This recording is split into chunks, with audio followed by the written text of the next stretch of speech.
We are in Amsterdam for the week and we are having an amazing time exploring the canals and enjoying all the yummy food that the city has to offer. But for breakfast, what we've been doing is we've been going to a local supermarket and buying all kinds of yummy keto breakfast essentials so I can have a bit of a keto breakfast and then go out and explore and enjoy all the yummy food, yes, including apple pie, which I had the other day, which was pretty amazing. But for breakfast, we've got all different kind of options. So I thought I would show you a bit of a DIY Dutch breakfast inspiration. So these are what you can find in a local supermarket here in Amsterdam, or even go and find similar products and make a bit of a Dutch breakfast feast wherever you are in the world. So let me show you what I've got today. We've got some smoked cheese over there, Dutch smoked cheese. Smoked cheese is my favorite cheese of all, so I had to have some smoked cheese included.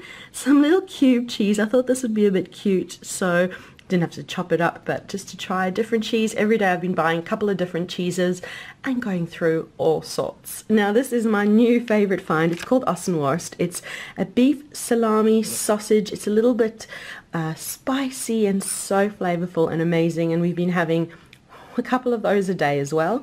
And this is my first time I'm trying this one. It's just a different salami trying today to make a bit of a meat and cheese platter.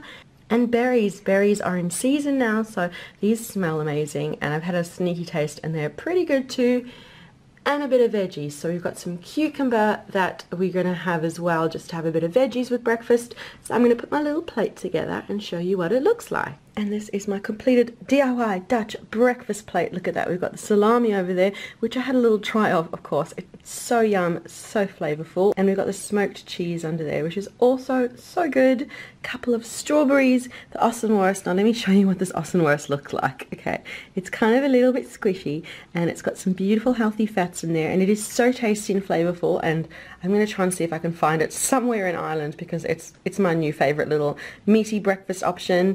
And little cube cheese and cucumber too. So that is my beautiful DIY Dutch breakfast. And if you come to Netherlands, definitely have a look at the supermarket. And yep, there are lots of options of going to restaurants, but we like to save a little bit of money and do our own breakfast and have a little hotel breakfast with all kind of goodies, and this kind of fuels me for the morning. And then I go and find all kinds of yummy Dutch options while I'm out and about. But definitely when I'm back home, I'm going to have a look around in supermarkets and replicate this breakfast so I can feel like I'm still on holiday. So that is the video for today. Thank you so much for watching. Make sure that you leave a like, subscribe for more videos, and leave a comment too. Let me know what you thought of this video, and if you give any of these ingredients a try, let me know what you thought, and we'll see you again soon. Bye.